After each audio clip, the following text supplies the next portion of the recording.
national laws. And as I said, the main instrument is the Social Security Agreement, the most effective instrument for protecting the social security rights of immigrants. The Social Security Agreements are characterized as having four main basic pillars. These constitute the backbone of any social security agreement signed between two countries.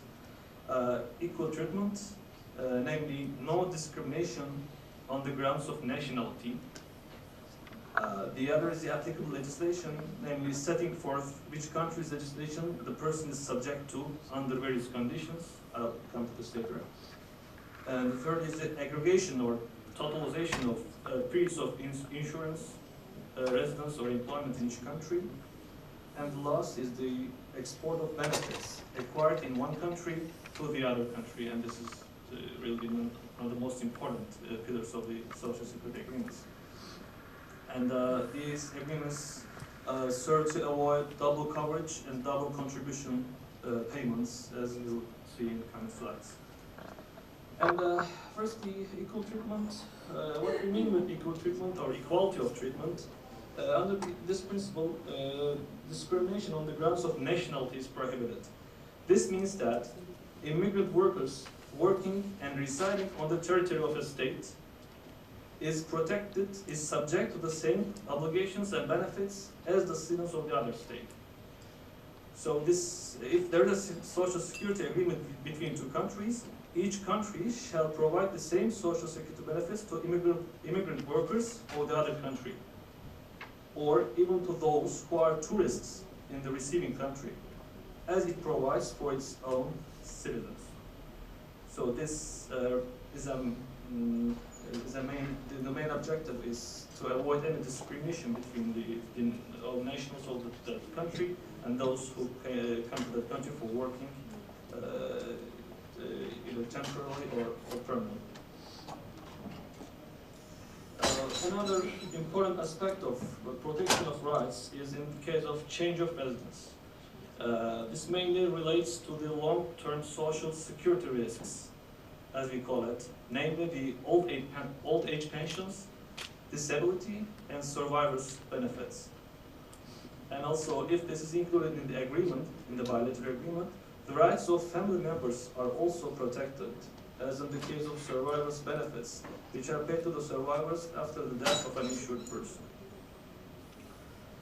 And aggregation of periods, this is perhaps one of the most critical elements of a social security agreement, in particular when we are speaking about immigrants who prefer to return back to their countries after a period of foreign work, or who leave their countries to work abroad after working for some period in their homelands. To speak for Turkish workers in the Europe, because we have most of our immigrant workers in the Europe, mostly in Germany. This is one of the most functional elements of a social security agreement signed between Turkey and other European countries.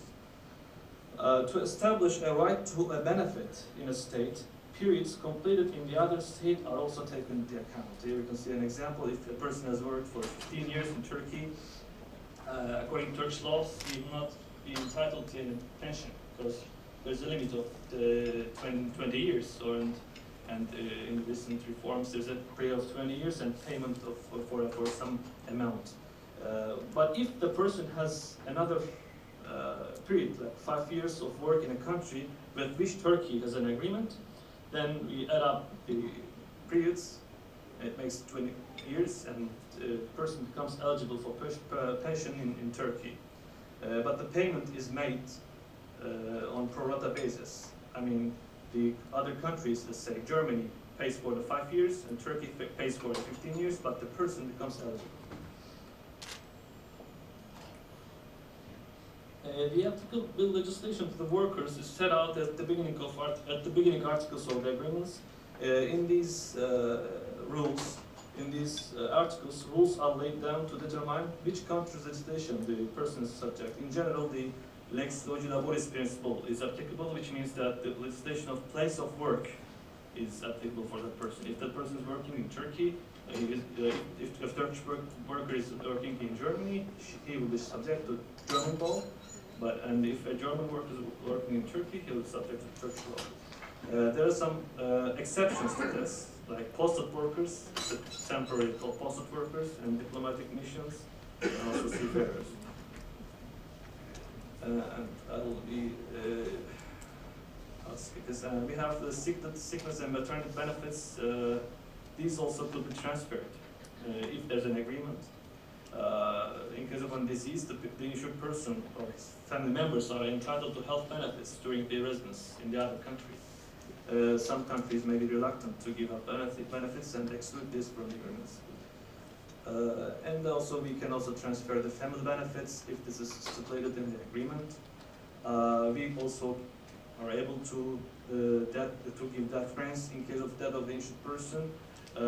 If the person dies in either of the countries, he or his family could claim for the benefit in any of the countries. And you can see the pensions. Here we have 3 pensions. Globally, these are the long-term insurance, as we call it, the old age, disability, and survivors pensions. An insured person entitled to a pension as a result of his work in a country continues to receive pension even if he transfers his place of residence to the other country. Of course, the country that has a social security agreement with the host country.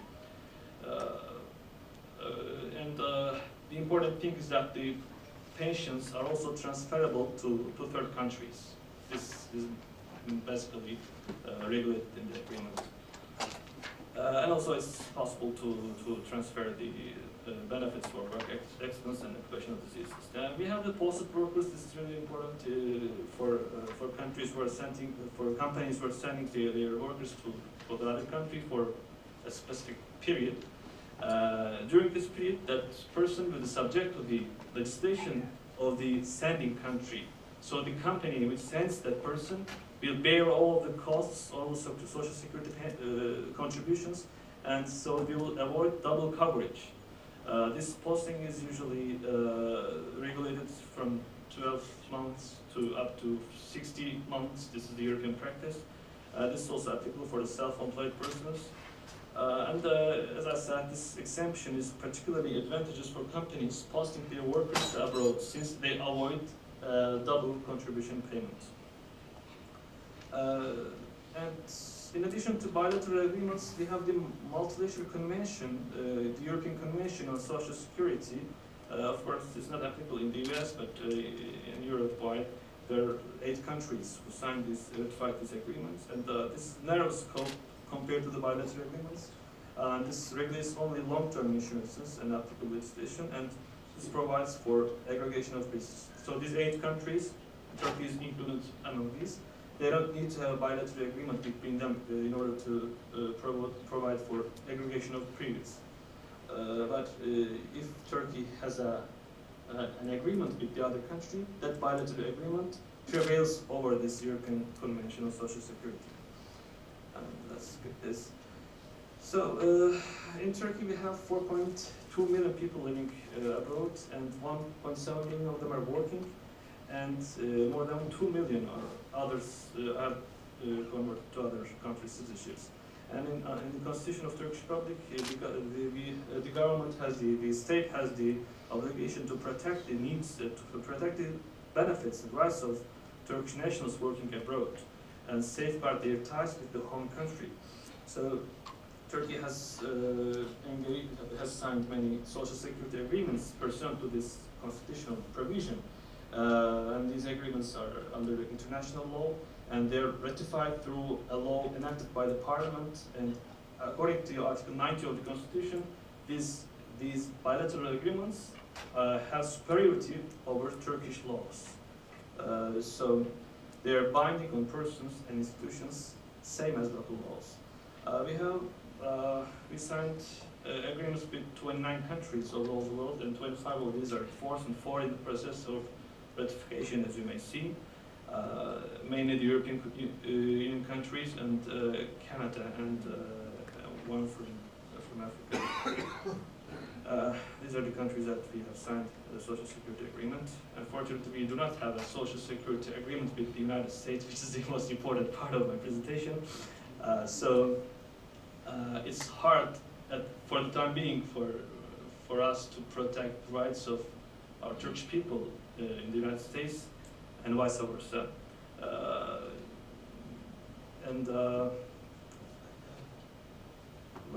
I'll just mention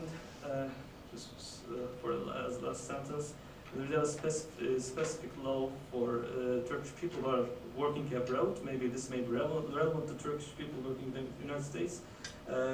We give pension to those persons who have worked in the other country as long as they pay for the periods they worked in the other country.